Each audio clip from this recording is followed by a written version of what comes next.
What's going on, better men? Back with another video. Today I want to talk to you about something that I've struggled with quite a bit. I'm sure maybe some of you struggle with it also.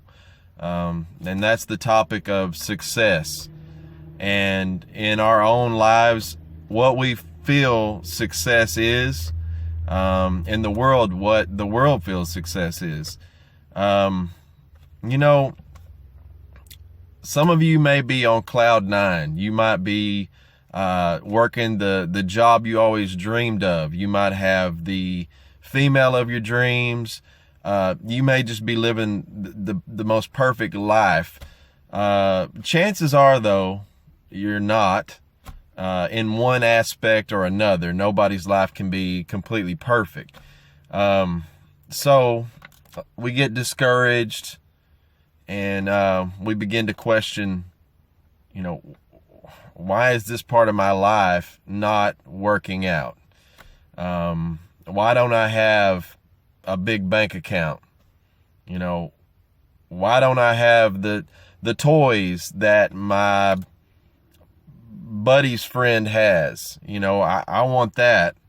And we start to compare ourselves to other people. And that can get really dangerous when we are coveting somebody else's possessions. And, the Bible talks about that.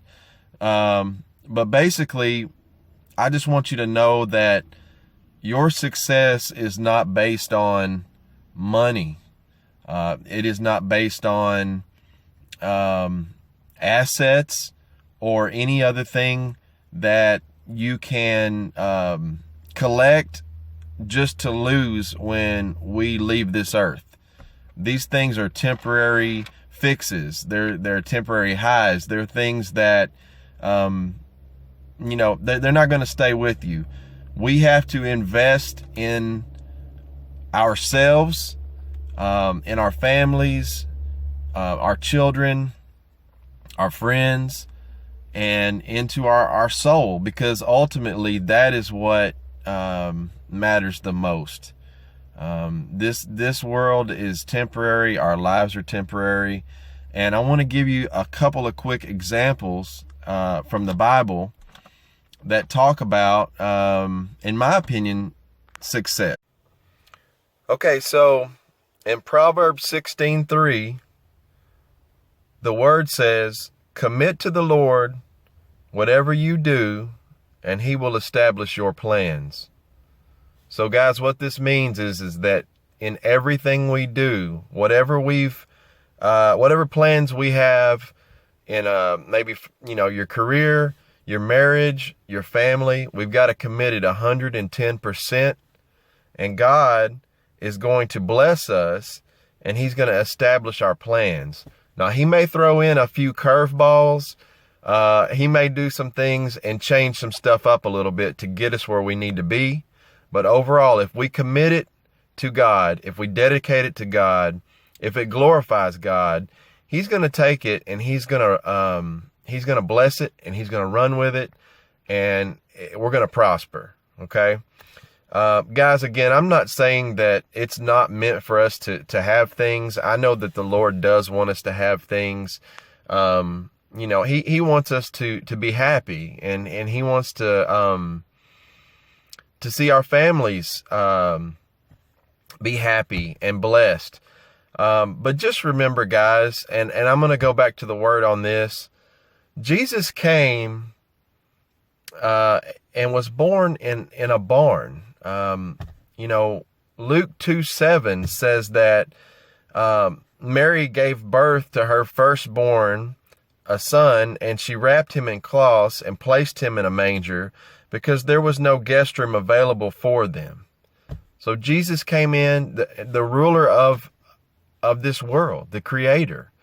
He could have chose to be born in a mansion, with jewels and money, but the creator didn't want to come into the world like that. And much the same way that he came in, he left. He left, when he was crucified, he actually was given given a borrowed tomb from Joseph. So he comes in with nothing. He leaves with a borrowed tomb. And of course he rises again, and we're so blessed to have a Savior that loves us enough to go to the cross and to shed his blood for us. So guys, I just wanted to share that with you. That's something I've been thinking a lot about. When you get down, when you get discouraged about a situation, don't let it affect you and make you think that you're not successful. You're where you need to be at the moment, and I challenge you to seek God, to pray, to ask what he wants of you. And if he wants you to make a change, he's going to show you. You just got to be willing to give up what you're holding on to. And a lot of times that's what holds us back, is things that we don't want to give up. Other idols, other things that are in the place of God. So I just challenge you to put God first. Let him be your idol. And he's going to make sure that everything comes around the way it's supposed to. It's been proven all too many times that, especially recently with, the loss of so many celebrities that have died from, drug overdoses, from suicides and things like that, that money and power, that's not what it's all about. There's obviously something else that can fill that gap, and that is God. And he is the cornerstone to true happiness. Anyhow, I caught a little bit of heat on talking about this on Facebook a while back. I'm not making light of mental illness. Obviously, I know that's a real thing. A lot of people don't understand. I know this because, I've dealt with anxiety, depression. Again, from my last video, I talked about how, I went through a divorce a couple of years ago. So, I've been there. I know that it's a very real thing. But I do believe that giving this to God is the true first step to getting better.